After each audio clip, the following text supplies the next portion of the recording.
Hi everyone, welcome again to another episode of Artist Spotlight. Today we have a treat all the way from Vancouver, BC, Cheryl Taves. Hi Cheryl. Hi Nino, How nice are to be you? with you. I'm great, Yeah, thank you. Just a small correction, I'm from Victoria, BC. what So did I say? You said Vancouver, but that's okay. Oh, Victoria, Victoria, BC. Sorry. yeah, Okay. Victoria's on the island. I'm on Vancouver Island, so I'm on Victoria, but Vancouver's close by. Oh, that's the one where you have to take the boat. That's right. Yeah, you got to take a ferry, an hour and a half ferry to get over to the island. So yeah, Yeah, but it's a yeah. treat once you get here. It's a real treat. Yeah, we went there once and stay over there for a couple of nights. Nice. Yeah. Oh, Very good, cool. good. Yeah. Yeah, Maybe lovely. someday I'll stop by at your studio. That would be nice. I'd welcome you. Yeah. Absolutely. Anyways, I'm really happy to be here and talk to you and come from Yeah. my studio to your studio. So thanks for having me.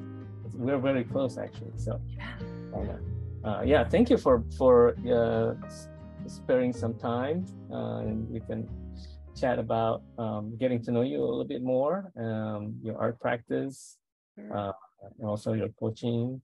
And we met, I think, in 2018, something like that. That's right. Yeah. I was at the CVP Creative Visionary Program with Nicholas Goten, and then you were one of the coaches there. And I reached out to you afterwards because I was like, Cheryl, I think she knows what she knows what she's doing. I guess the way you explain things, especially about mindset, about just look at my work in the deeper ways. It connects to me somehow. And then I thought I need more of that. Yeah. And Well, that's why I contacted you and hey, yeah, it was lovely to talk with you and get to know you a little bit better. And being a coach in the CVP program, there's a lot of artists that are involved in the program, and we get to know them in a certain way. But to have a more personal connection with someone is always more meaningful. So I really appreciated that opportunity to work with you for that brief period of time, and to see where you've gone with your work has been wonderful. Nino, I'm just so excited for you as an artist, and now what you're doing with your own community and teaching. It's just fabulous. So congratulations on all of that. It's it's a moment in time, I call it. We're not there or we'll never be there, but well, it's thanks to you kind of you clear my mind a little bit after talking to you, and you helped me go through all these questions and concerns and anxiety, all this stuff in my head. So which is so inherent. It's so inherent to the art practice, right? To have those kind of concerns and questions, and to have some place to go and talk with someone about that is so helpful. Yeah. Okay. Enough about me. Let's talk about that's right. I'm so used to interviewing other people as a coach. I'm always trying to pull things out of other people. So this is about me. All right. Okay. So tell us how you ended up where you are today. Where you grew up and how you start practice. Yeah, well, I think, as most artists, I've always been an artist. I just wasn't really fully aware as a young adult that I could actually be an artist, So I spent my childhood drawing and, and doing all these creative things. And then as a young adult, I wanted to go to art school and get some training. And I was a bit, kind of at that place, not really sure what that would mean. So I ended up going, my parents kind of gently redirected me a bit to go to business college. So I ended up going in a whole different direction for a very long time. Went to business school, did a lot of accounting courses, and I ran some businesses. I ended up working in real estate for a number of years. So I had a lot of other careers and a marriage as well. But by the time I reached late 30s, early 40s, I kind of recognized that I had abandoned this core need I had, which was to be an artist. And so at age 40, I went to art school, and it was Yeah, Nice. 40. I started in art school. It was a lifelong dream come true. I had a wonderful partner who's now my husband, and he said, do it, go for it. And so Mhm, I had just wrapped up my real estate career, had finished all that work, mhm. and jumped full in. Like I went full in, like full time, passionately. That's all I wanted to do was to, Yeah. to be an artist. So I went to the Victoria College of Art here, spent 3 years in a program, graduated from that program. And I started out, interestingly, as a representational painter, a figurative painter. I thought I was going to Uh-huh. paint the Hold figure. on, That's, hold on. yeah. Can I ask, I'd like to know more about how did you decide at 40, you pivot? Yeah. What is the step, or is there any step going Well, through that and say, I think I'm gonna do it, yeah, that's a because that's really good funny, isn't it? question. Yeah, that's a really good question. Thank you for stopping me there, because really it was because I was spending so much time self-reflecting at that Mm, time in my life. Everything was changing. mm, I'd lost a marriage.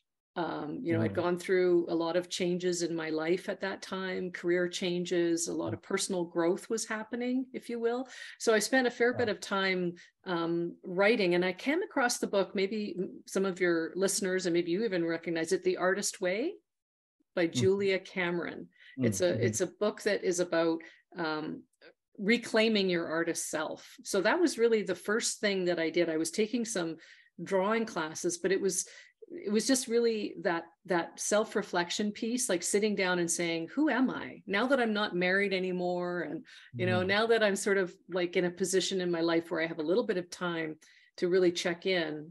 And yeah. I, at that point I was in my mid 30s, I would say. I divorced when I was in my early 30s, that first marriage. So Uh-huh. in the, that period of time, it was really a lot about self-reflection, like looking inward and saying, who am I? Mhm. And what matters to me?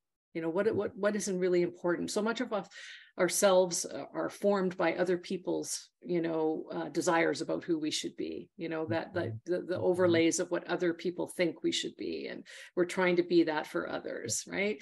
And so this was really a reclamation project. Like I Okay. was reclaiming something really important. And The Artist's Way, the book, one of the things that she wants you to do is write 3 pages a day. They call it the morning pages. And you write 3 pages a day, no matter what it can just be gobbledygook. It doesn't Anything. matter. Okay. You just write anything for Mm. 3 pages each day. And through that process of writing, what came up every single time I wrote was how much grief I had about not being an artist. Mm. I Mm. was so much grief about not being an artist. Mm. And so I recognized that I had to do something to honor that artist self. So that was the pivot, was to say, okay, so what can I do? So I went and took a drawing class, a life drawing class, right, at Mhm. night. And because I was still working at the time, and I But just did little things. before that, did you have um any interest in art though already, or not yet? I did, but it was limited, and it was Yeah. more kind of a abstract thought at the time. Like Yeah.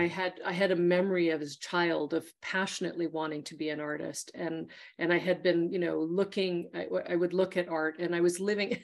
Interestingly, I bought a house after I divorced from a couple in Victoria here that are very prolific artists. Grant Lear and Nixie Oh. Barton owned this house, and they were selling it. So as a single woman, my first act I took is I bought their house, and it was filled with art that they had painted on the walls and on the doors. Like they painted the whole house. And Yeah. so it was kind of like I was living in this art filled house, and Mm. it was sort of very symbolic, right, of this. Mhm. And my mother, I remember when I showed it to her, she was like, really, you want to buy this place? It's kind of crazy. And I'm like, yeah, I do want to buy this place. Yeah. Yeah. Yeah. Wow. So it was really just about that, tuning in, Mhm. and so that, yeah, I was aware of art, but I had limited knowledge. But I knew more than anything, Nino, that there was this longing, this real Yeah. longing within me to create whatever it was going to be. I didn't know what it was going to be yet, but I knew I wanted to create something. Yeah. Okay. Okay. Wow. I didn't know that story. Okay. Yeah, uh, there's a lot of history behind yeah. this journey to get to where I am now. Yeah. Absolutely. I Yeah. don't know if I never heard of the story, but or somehow it feels familiar to me. Maybe because it's somewhat, I was gonna say, common thread or common theme with a lot of people where yeah, like you want to go to be an artist, but then you turn out to be a designer. Yeah. But you still want to be that artist, but you don't know how, or in the process of going there. I think that's what makes me feel like hearing that feels maybe, is it comforting, or is it or is it a worrying or something? I don't know. Well, it sounds maybe like there's a recognition of probably your own journey, with right. that. Like, I think artists have that, deep, like how do I say this? Many of us make art and we have a desire to kind of have a career and sell our work and all of that, but there's a deeper purpose in why we make art, right? Okay.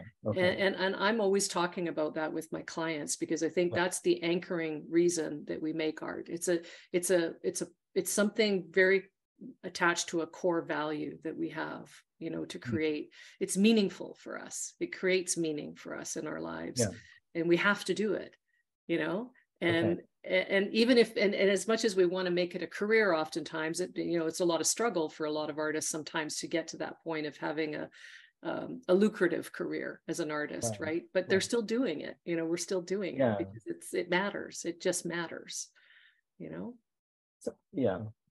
But somehow, okay. I'm listening to,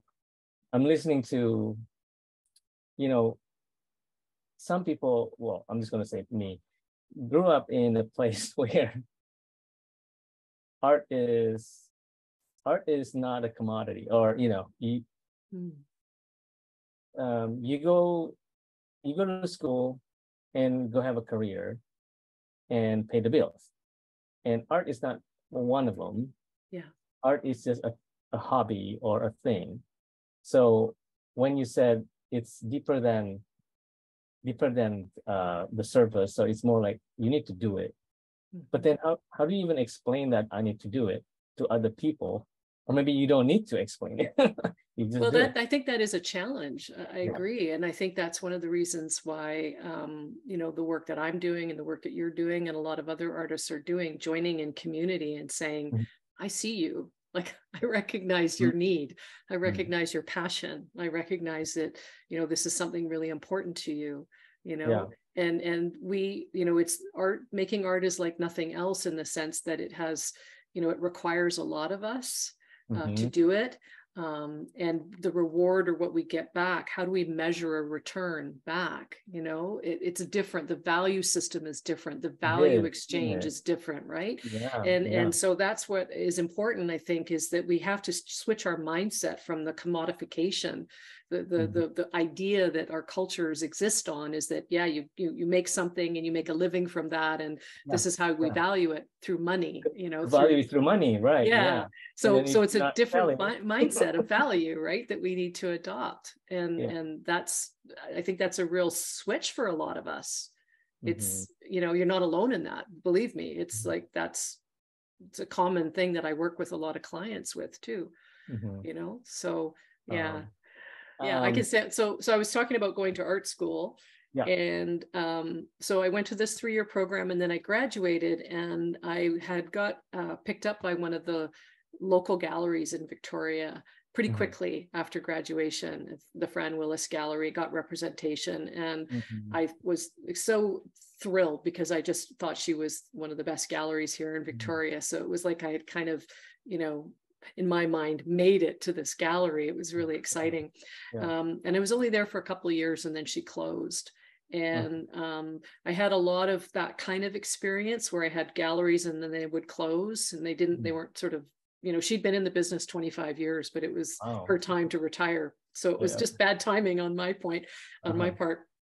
But then I had another gallery in Victoria, and then they closed after a few years. So I was having a lot of struggle with that part of it, with actually finding a foothold in getting representation.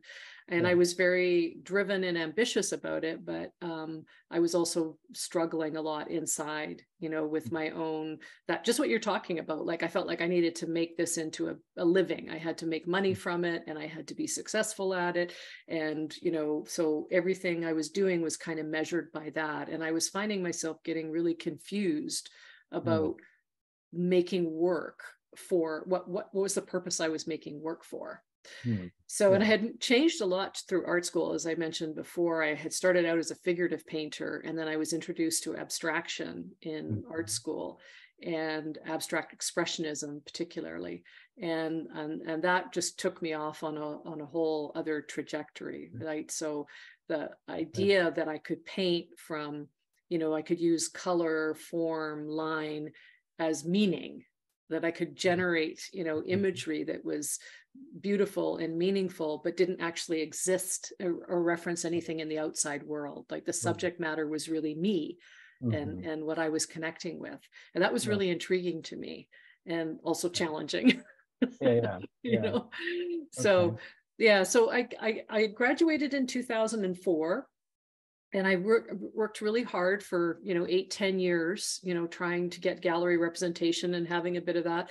And then I guess I would say I came to a point where I had a real crisis of meaning. Like, why am I doing this? Like, in my own mindset, I was having a lot of difficulty in my own art practice. I had a lot of critical thoughts. I was putting a lot of pressure on myself. I was not working as much as I should. I was avoiding the studio. I was resisting going to work in the studio. I had just had way too much creative anxiety, and I didn't know anything, because nobody was teaching me this part. I didn't learn it anywhere, about the mindset I needed to hold around making art. So that was a huge piece to uncover, to kind of recognize that it was there, but I didn't know what to do about it. Like, once I realized I had this problem, I didn't really know what to do about it. But Nicholas Wilton came along around that time. I ended up finding something, I think it was online on Pinterest or something. I found a piece of his work, and like a lot of artists do, I searched him to see who he was. I was interested in him as an artist and his work. And then I discovered he had a mentorship program. And he doesn't do this anymore, but at that time he was doing limited mentorships for like a period of 7 months with a small group of artists. So I signed up for that, and that was in 2014. And I went down to California to meet him and the group, and we did some workshops together, and in-person workshops. Susan Melrath was part of my group. Oh, wow. Okay. Yeah, she was part of that program. And Carrie Schroeder was the year before. So lifelong connections with these people now. So, and that was very transformative for me, because it was an opportunity to really dig deep into those questions. Like, why am I making art? What is it about? And the thing that Nick really offered me was that the awareness that I was in my own way. And one of the ways that he kind of discovered that with me is I'm very much an advocate of sketchbook work, which you probably know that about me, but I love working in a sketchbook journal. Yeah. And I had these beautiful sketchbook journals that I would take with me everywhere. And I had them down at these workshops in California, and he was, looking at them and going, wow, look at what you're doing in these pages. Like, why aren't you doing that on your paintings? Okay. Yeah. And I said, yeah, that's a really good question. Like, so there was a certain kind of freedom I was giving myself on the sketchbook page that I wasn't giving myself on the panels or the paintings, right? And so he was like, it's your mindset. That's the challenge that you have. So that's where I really started to focus my work on, like just really reading, a lot of reading, just understanding how the mind works and what was going on at that time. So, yeah. So after that, when did you start working on the pieces like what you have right now? I'm just looking at your website. I assume, has it been this direction for a while, or? Pretty much, yeah. I came out of art school with a fairly strong direction in my work, but there's always a lot of evolution. I mean, artists evolve. Where I'm at now, the most current series you probably see on my website called the Dialogue series, that's the most recent body of work. And it's really, there's a place within me that likes structure and order. Mm-hmm. And there's a place that likes wild, broken, mm-hmm. random gesture, you mm-hmm. know, wildness. And one of the things that I recognized as an artist is that I was resisting this part of me that likes structure. There was something, a message, an internal message I was holding that somehow that wasn't what an artist should do. An artist should be free and, you know, wild and crazy and never have any order or structure in their work, right? And that was a misconception. Yeah. And so really I was pushing that, excuse me, I was pushing that out a lot of my work in earlier iterations of my painting. It would arrive and then I would sort of push it away. And that was one of the struggles I was having, was like, I wasn't allowing all of me to show up in the work, if that makes sense. Yeah. I was only allowing part of myself to show up in the work. Excuse me. And go ahead. And so when I started, quite a few years ago now, Nino, about 6 years ago, I joined a critical discussion group here in Victoria led by Bill Porteous. And we meet once a week and we bring work in and we talk about the work.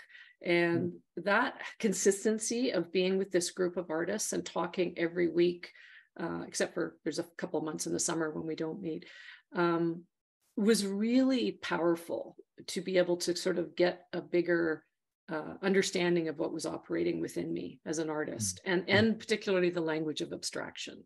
And, you know, what role did order and structure play in work?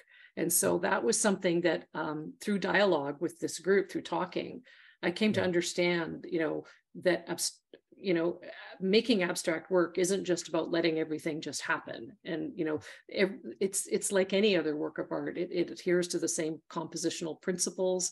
And there's, you know, there's things that we need to know and understand in order to have the work feel complete and whole. And, you know, if we have a working structure, you know, that we understand, and I know you clearly have one as well in your work. Well, I see it. So sometimes we're not even conscious of it. And that's the point I'm sort of getting to. I wasn't conscious of the fact that part of my structure that I wanted to have in my work was to kind of have this grid. You know, I tend to work a lot with the grid and the merging of the grid and the gesture and the organic marks and the, you know, the surfacing and you're mixing the two. And then you're saying there's a deeper reason of you doing that. It's it's about composition, visual composition. It's more than that. I think so. I mean, I think we paint who we are, right? I think that the art reflects who we are.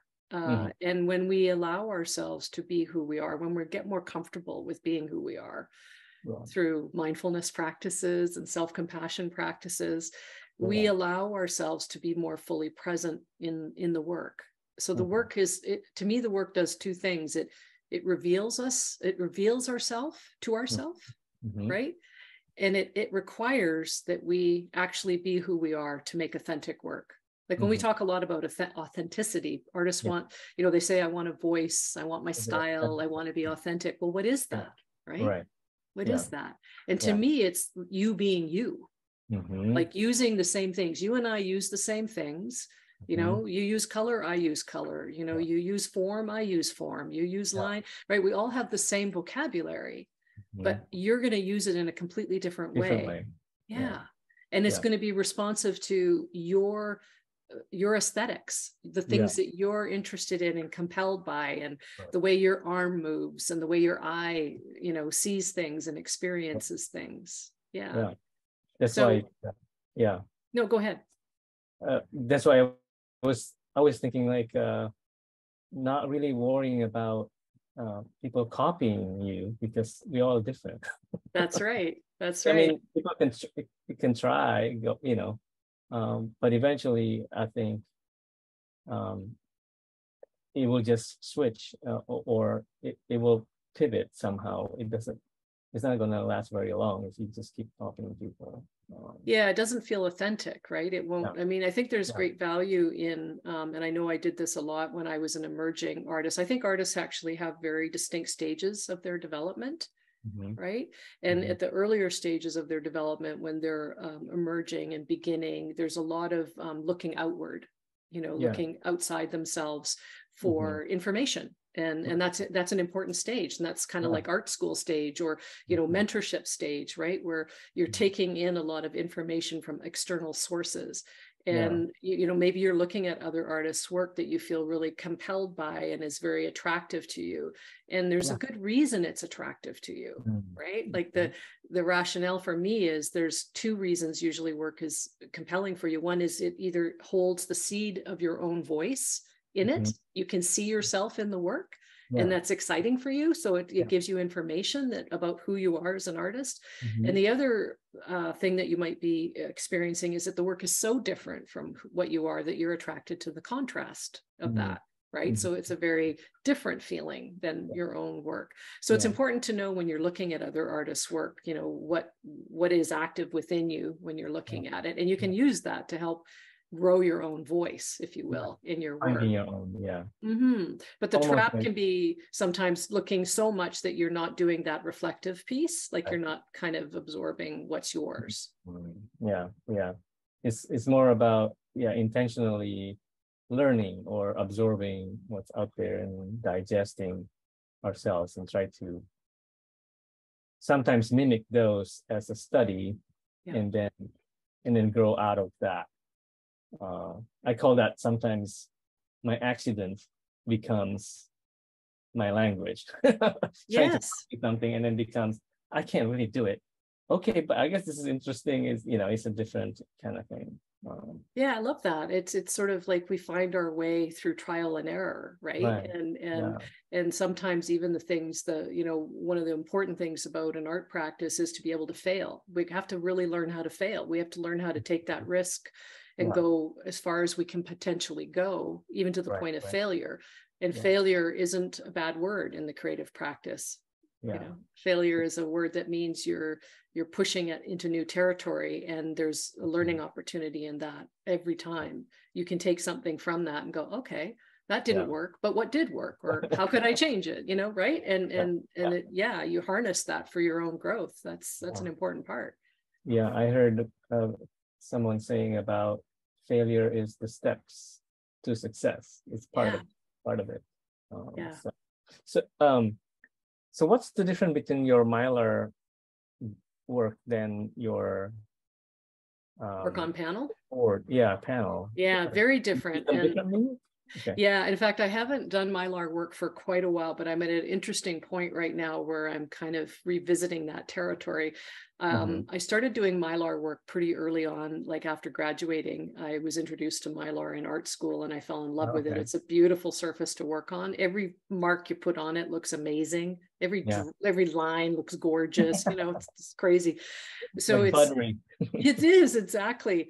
And so I got quite a lot of I got quite enamored with it, and I loved the process. But to me, it's a very immediate process. So it's a one-shot deal for me when I was working on Mylar. So I was working with drawing media and oil paint, and each painting would be done in one sitting.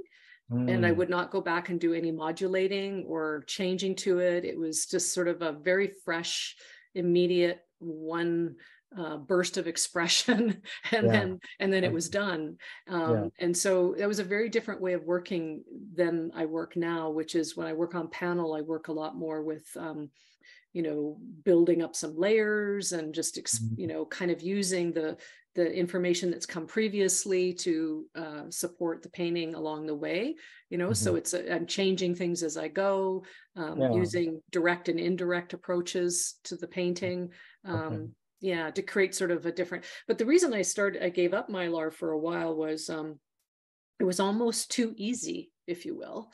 It was a very different visual imagery that was coming forward too, but it was also quite an easy way for me to make work that that was quite accessible. It was like a lot of people liked it. I was selling quite a bit of it at the time, but it was I always had to put it under glass, frame it and put it under glass to present the work. And that was a bit of a challenge for shipping and whatnot. But I also wanted to see, so I made a commitment to myself at one point, and I said, I'm not going to work on Mylar. And I was also doing printmaking as well. So I'm not going to do any printmaking or Mylar work, and I'm just going to focus on my panel work, because I really need to mature that. I need that to develop in a way. And so I had to take myself out of those other practices in order to focus on the panel. And I've been there ever since. Like, I haven't gone back to the Mylar work. Yeah, I've been really. When was the last time you did the Mylar? When was this? I would say, yeah, I don't put years on my work. I would say, let me just think here, probably like before COVID. Oh, definitely. Before 2014. Oh, wow, that's a while. Yeah. I mean, part of what I was doing when I met Nick Wilton was working on panel and struggling to kind of make that transition. I had done work on panel alongside, but I really just wanted to get the same sort of, I don't know, I wanted to have the same connection with the panel work that I was having with my Mylar.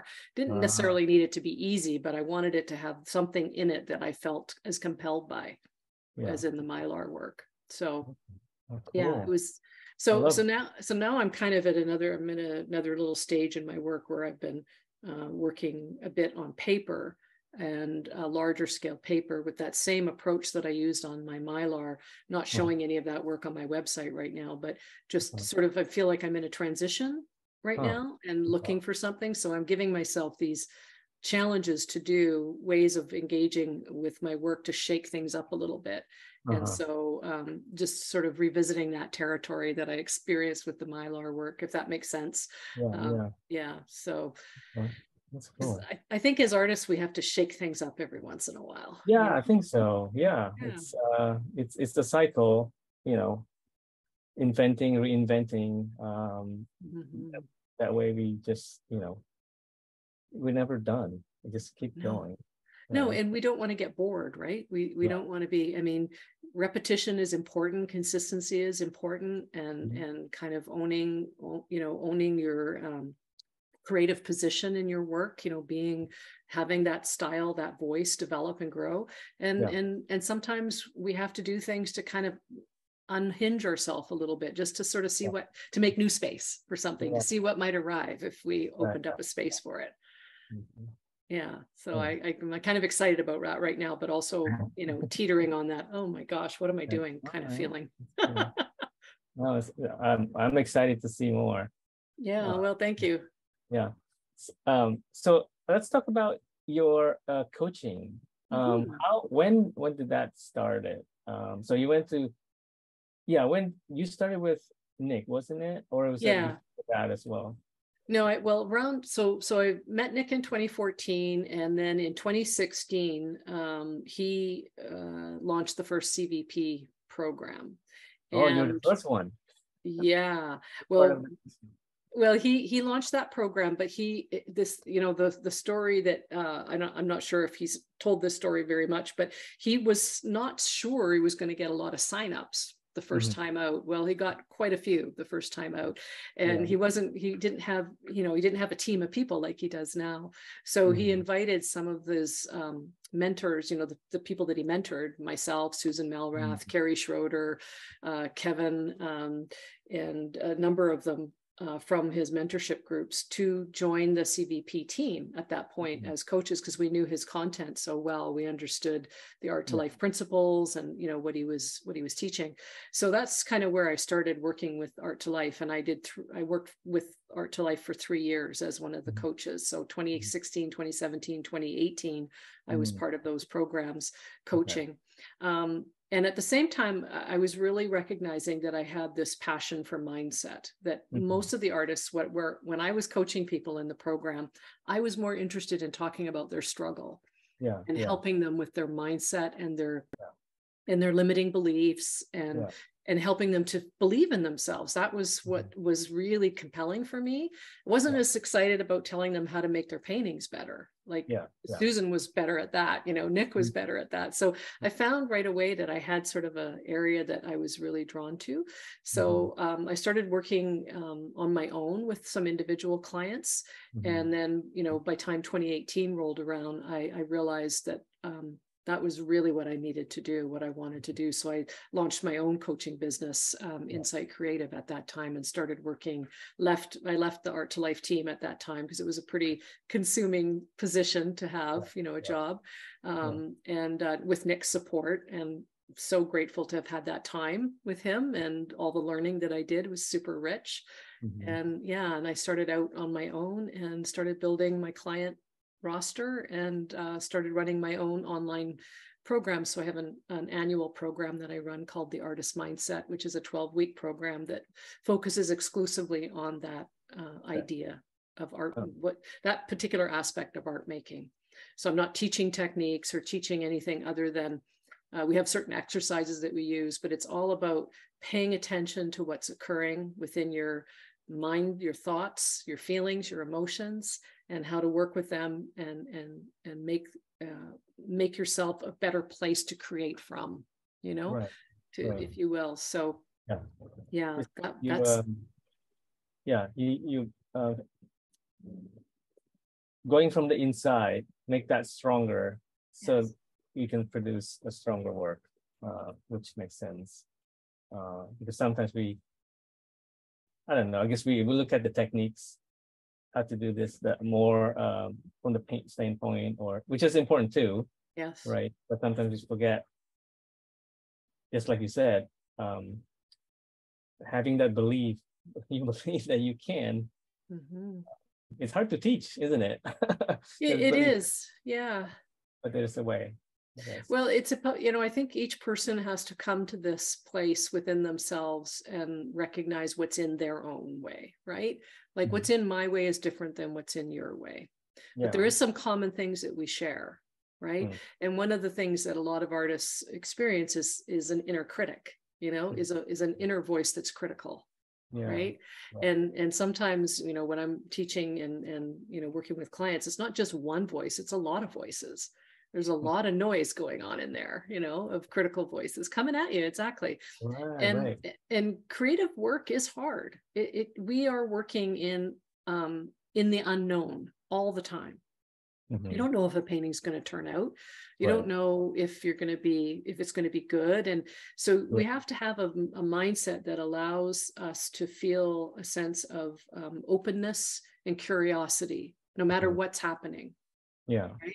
And all too often what happens, and this is what was happening for me, is that we equate our value, our self-worth as an artist with what's happening in front of us on the painting. So if the painting isn't going well, we start to internalize this feeling, I'm not okay. Right? I'm a terrible painter. Look at this piece of garbage I just produced, right?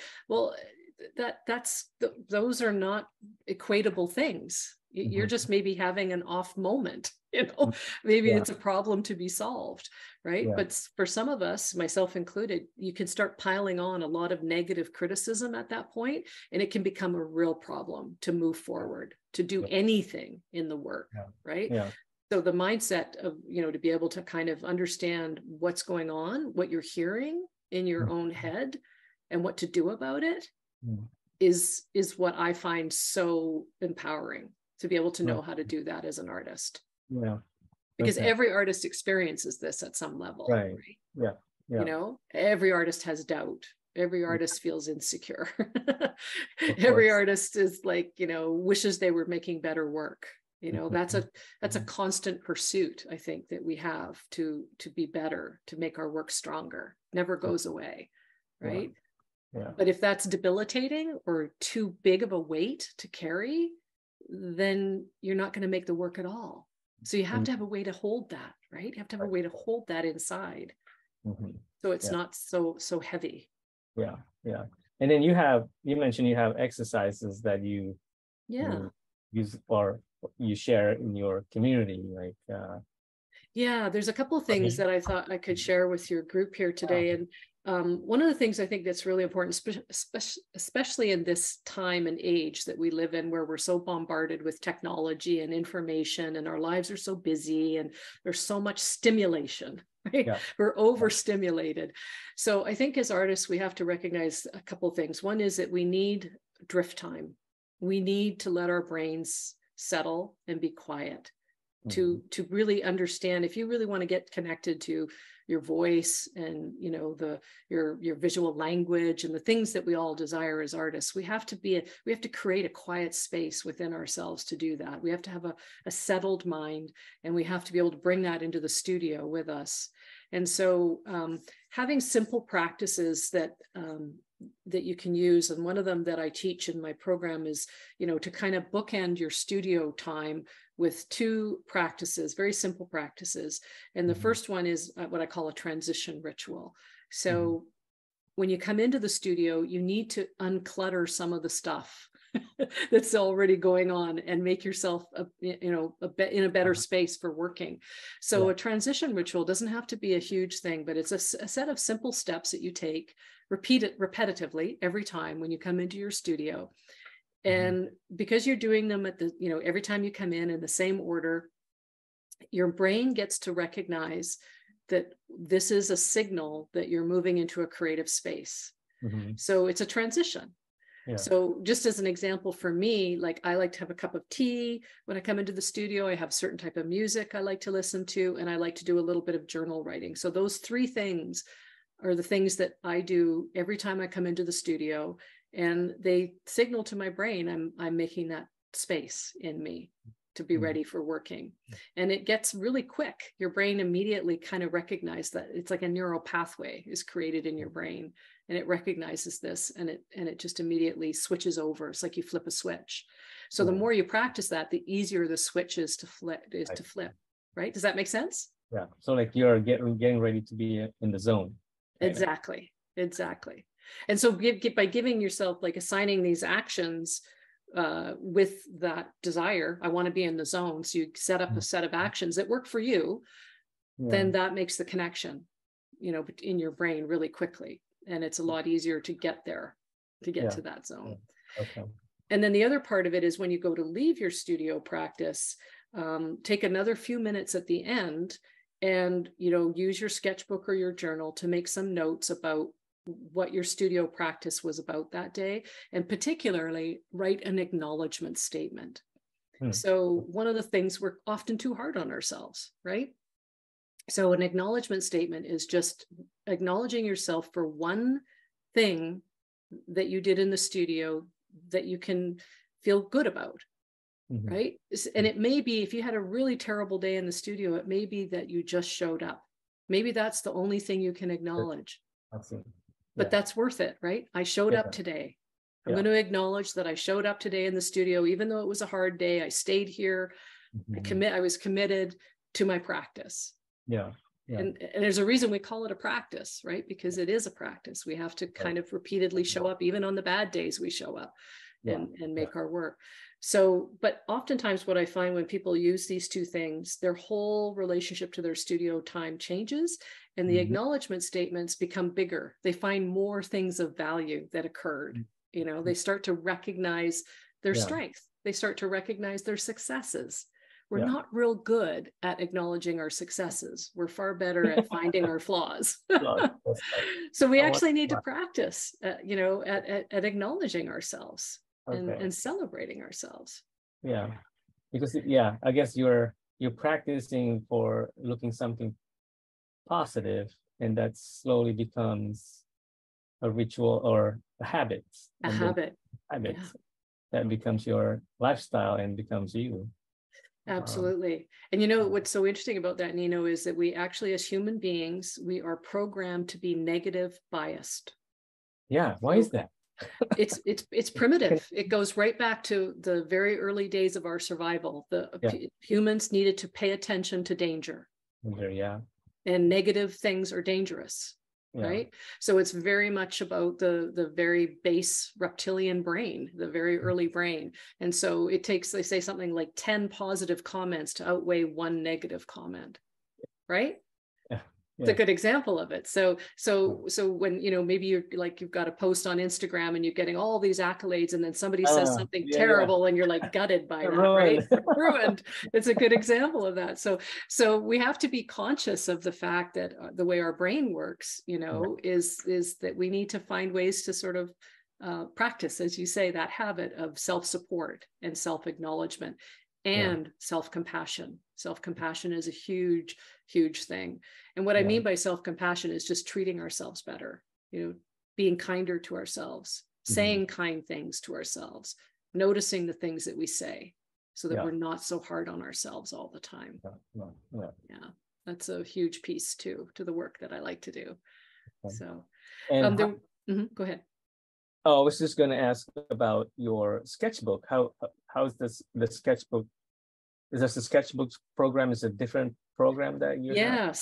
Yeah. Well, quite a few years ago, I was transitioning out of that a bigger body of work I was working on fairly intensely, I was working in my program. I was doing my 12-week program, and I was wanting to move into this body of work. And I had to make that transition. And when you're running a program, there's a lot of output, and I'm not spending as much time in the studio. So how was I going to make that transition? So what I turned to is my sketchbook. I always go to my sketchbook first. And so I decided to do a 30-day challenge for myself. I said, well, what if I make a piece of work in my sketchbook every day for 30 days and see what happens? And so I launched this idea in my own communities and on social media. Just everybody, just join in. Anybody that wants to join in, join me, and let's do this thing. And it was great. And lots of artists joined, and we did it on Instagram. I was posting on Instagram and sharing, and it was this community thing. And I was getting so much from that, doing it myself, but also a lot of other artists were telling me, how much they enjoyed it. So I developed it into a course. So it's called the 30-Day Sketchbook Challenge Course. And then every year around January, I run it again as a live 30-day challenge on Instagram. So if people want to do it, they can follow my prompts on Instagram for free, or they can buy the course. The course is it's a self-guided course. It's a lifetime access course, and it's really affordable. And it really just takes people through the 30 days of the challenge with prompts. So there's a prompt for every day. You get to see the work that I did that day. And also I write about my process and what I was considering that day, what came up for me that day as I was working. And then I provide a lot of questions for reflection. I'm a big, proponent of reflective writing and looking at our work and reflecting and thinking about, what is present for us. And that just deepens our connection to our work and to ourselves. And so, so I've had that running for a little while now. And I think I've had over 1,000 people have taken this little course. And it's just something I was really passionate about creating and offering. And then, of course, as I said, I do the free version every year, just as a way to kind of support people that are out there supporting me. So, that's fun. Cool. Yeah. Let's see. So, does your coaching program opens year round, or is it only once a year or something? Or no, it's once a year. It's a fairly intensive 12-week program, and I offer it in September, and it runs September to early December. And it's limited to a certain number of artists because it's a group coaching program. So I take a group of artists, it's 60 artists is my top limit. So it's not an unlimited enrollment. It's limited to 60. Okay. And we go through this 12-week program, and I'm very, very present in the program. I do a lot of coaching. I do live coaching every week.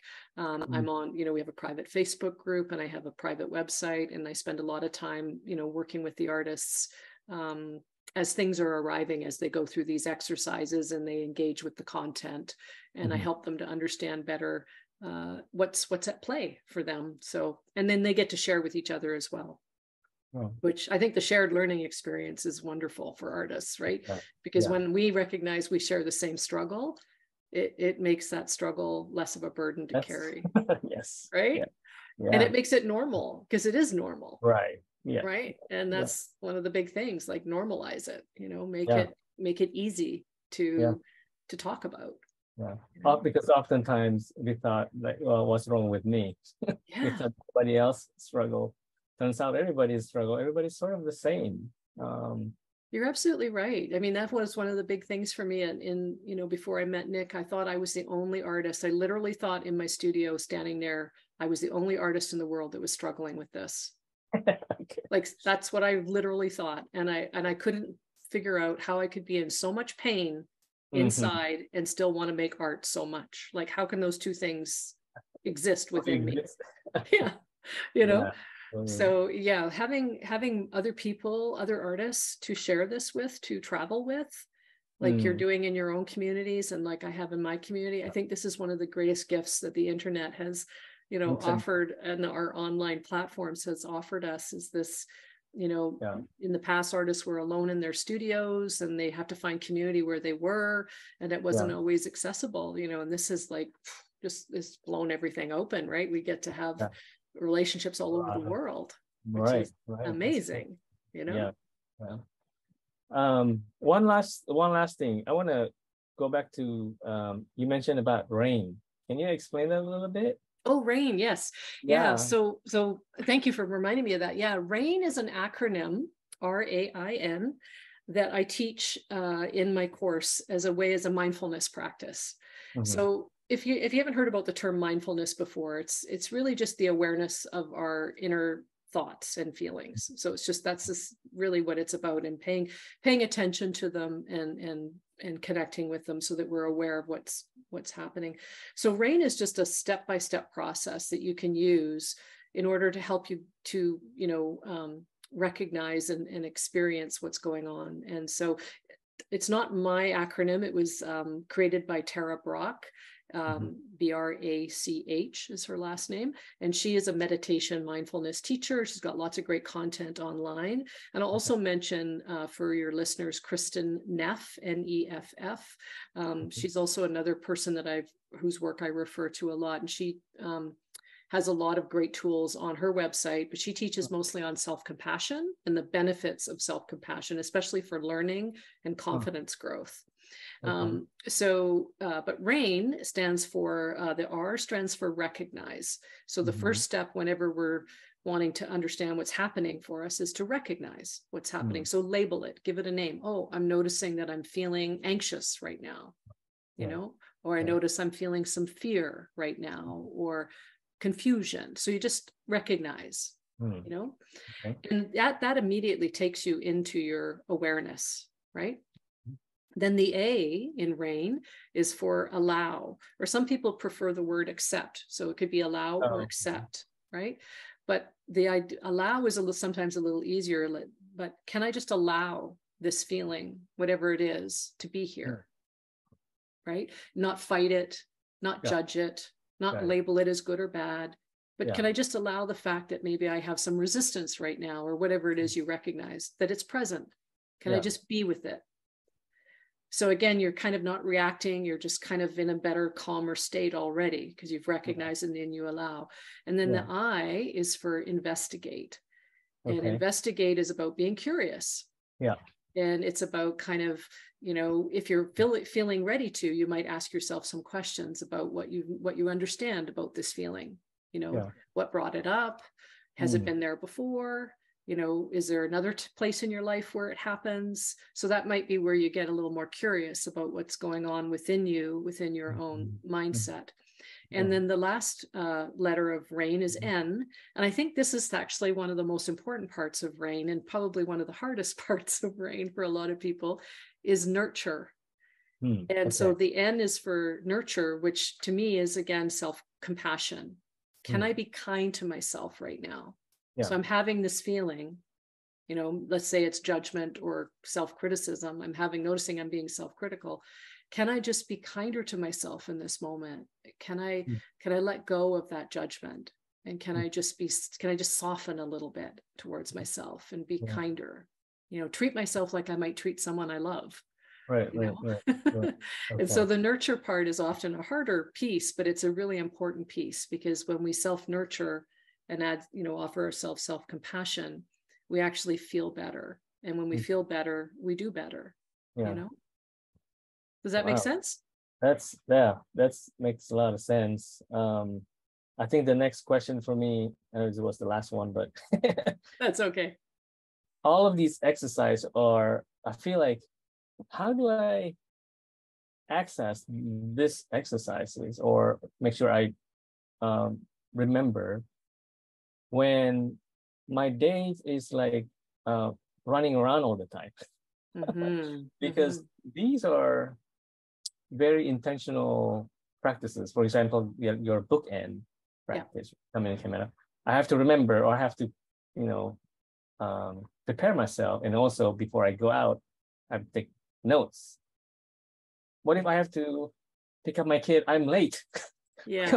Go. Sometimes I feel like I'm running around personally too much. I guess I feel like this kind of thing is a really good, I don't know, source to slow down. Right, these exercises. I think it is. And I think if we recognize that our studio time, there's a lot of it is about making the art, right? Mm-hmm. And that, and for people like yourself and many others that may be listening who are really busy and you have a 2-hour window, that's all you have. And I hear this a lot in my course. We only have like an hour. I can't possibly do a transition ritual and an ultimate statement.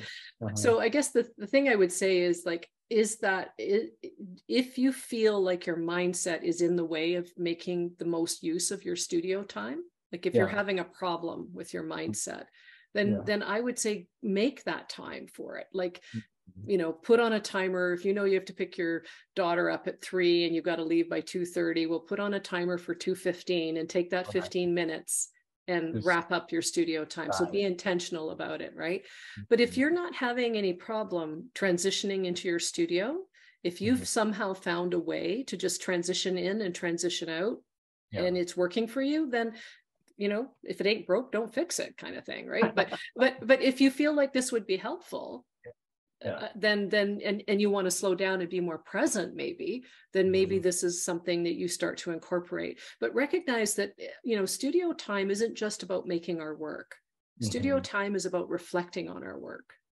Reflection is really important, right? If we want to grow as artists, if we want to kind of understand more about our work and who we are and what we're bringing to it and how to speak about it and how to look at it and what we're going to do, we need to take that time to sit and look and contemplate and consider and even write. And so it's all part of the creative process. To me, it's part of the creative process. And some artists have a bit of a barrier with, they only have so much time. And so I don't want to dedicate time to that reflection piece because I'm not making work. But you're going to be benefiting your work by taking that time to reflect, right? Yeah. So it's how we frame it, right? I think it's how we hold it and frame it and how we integrate it into our practice, how we give meaning to that, what we say about it. Yeah. So, and the practice of rain, I think, is like, write it down and post it up on your wall, and if you're having a bad moment in the day, use rain.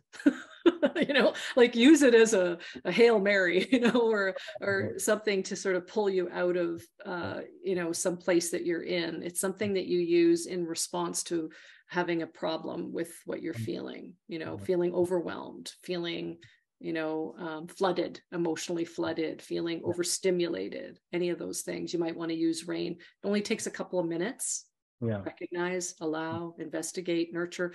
The whole thing takes 3 minutes maybe to go through, but it's amazingly powerful 3 minutes because you ground yourself, you come back into your body, back into your energy, where you need to be. Does that make sense? Yeah, it's very intentional, kind of guided thought process, because sometimes your thoughts all over the place, especially when you're kind of not present or not there. This is kind of the guide for, okay, stop. Let's look at this real quick. Yeah, that's a really good way to put it. Presence. It's about becoming more present, in wherever you are in that moment, bringing more of yourself to that moment. being less in our thoughts, less busy, running the grocery list in our head at the same time as we're trying to make our painting, right? So we're used to doing that now, even more than ever, multitasking, you know, looking at our Instagram account while we're doing this, while we're doing that. And I think we consciously have to, you know, as artists, learn about how to slow down that part of our brain that needs to be present for our work, because you'll make better work. I mean, sometimes I feel like I want to move to a smaller town so I can slow down. I feel like I've been living in we're a city folks. I grew up in a city and moved to Seattle. We live in the city, right? Traffic everywhere, and then I think the COVID kind of gives a glimpse of what free traffic life looked like. Yes, it's so peaceful. I think I need to move somewhere small. Anyways. Come to the island. Come to Canada. But no, I hear you. I'm fortunate. I live out in the country, and and I have you can see the forest out my window behind me here. So I have that privilege and that blessing of being able to walk out my door and just breathe in the forest and just kind of. But even with that, our lives still get busy because we're online. That's so it's still a challenge, right? I still have to consciously carve out time off my device. I have to consciously, put it aside and spend time in my journal, writing and doing the things that I know sustain me and help me to feel more balanced, because it's always that trying to get back into balance, because we live a digital life now. It's very different. I'm old enough to know that, because I'm old enough to know there was a time before this. Yeah. Well, maybe it's time to get a VHS and then rotary phone. And yes, that's right. Cut out all the internet. Yeah, rotary phone with a cord, so I have to stand there.